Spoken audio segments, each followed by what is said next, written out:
करवा चौथ की कथा। बहुत समय पहले की बात है।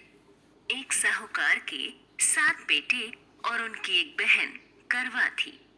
सभी सातों भाई अपनी बहन से बहुत प्यार करते थे, यहाँ तक कि वे पहले उसे खाना खिलाते और बाद में स्वयं खाते थे। एक बार उनकी बहन ससुराल से मायके आई हुई थी। शाम को भाई जब अपना व्यापार व्यवसाय बंद करके घर आए तो देखा कि उनकी बहन बहुत व्याकुल थी। सभी भाई खाना खाने बैठे और अपनी बहन से भी खाने का आग्रह करने लगे, लेकिन बहन ने बताया कि उसका आज करवा चौथ का निर्जल व्रत है और वह खाना सिर्फ चंद्रमा को देखकर उसे अर्घ्य देकर ही खा सकती है।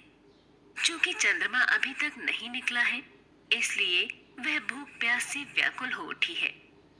सबसे छोटे भाई से अपनी बहन की हालत देखी नहीं जाती और वह दूर पीपल के पेड़ पर एक दीपक जलाकर जलने की ओट में रख देता है। दूर से देखने पर ऐसा प्रतीत होता है कि जैसे चतुर्थी का चांद उदित हो रहा हो।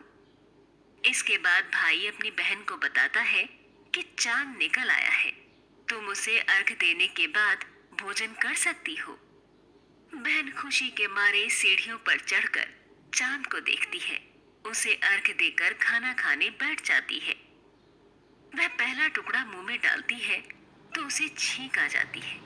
दूसरा टुकड़ा डालती है तो उसमें बाल निकल आता है और जैसे ही तीसरा टुकड़ा मुंह में डालने की कोशिश करती है तो उसके पति की मृत्यु का समाचार उसे मिलता है। वह बौखला जाती है। उसकी भाभी उसे सच्चाई से अवगत कराती है कि उसके साथ ऐसा क्यों हुआ। करवा चौथ का व्रत गलत तरीके से टूटने के कारण देवता उससे नाराज हो गए हैं और उन्होंने ऐसा किया है। सच्चाई जानने के बाद करवा निश्चय करती है कि वह अपने पति का अंतिम संस्कार नहीं होने देगी और अपने सतीत्व से उन्हें पुनर्जीवन दिलाकर रहेगी। वह पूरे 1 साल तक अपने पति के शव के पास बैठी रहती है, उसकी देखभाल करती है। उसके ऊपर उगने वाली सुईनुमा घास को वह एकत्रित करती जाती है। 1 साल बाद फिर करवा चौथ का दिन आता है। उसकी सभी भाभियां करवा चौथ का व्रत रखती हैं। जब भाभियां उससे आशीर्वाद लेने आती हैं, तो वह प्रत्येक भाभी से यम सुई ले लो, प्रिय सुई दे दो, मुझे भी अपनी जैसी सुहागिन बना दो, ऐसा आग्रह करती है। लेकिन हर बार भाभी उसे अगली भाभी से आग्रह करने का कहकर चली जाती है। इस प्रकार जब छठे नंबर की भाभी आती है तो करवा उससे भी यही बात दोहराती है। ये भाभी उसे बताती है कि चूंकि सबसे छोटे भाई की वजह से उसका व्रत टूटा था, अतः उसकी पत्नी में ही शक्ति है कि वह तुम्हारे पति को दोबारा जीवित कर सकती है। इसलिए जब वह आए तो तुम उसे पकड़ लेना और जब तक वह तुम्हारे पति को जिंदा न कर दे उसे नहीं छोड़ना। ऐसा कहकर वह चली जाती है। सबसे अंत में छोटी भाभी आती है। करवा उनसे भी सुहागिन बनने का आग्रह करती है, लेकिन वह टाल मटोली करने लगती है।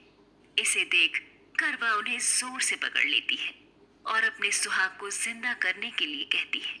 भाभी उससे छुड़ाने के लिए नोचती है, खसूटती है, लेकिन करवा नहीं छोड़ती है। अंत में उसकी तपस्या को देखकर भाभी पसीज जाती है और अपनी छोटी अंगुली को चीरकर उसमें से अमृत उसके पति के मुंह में डाल देती है।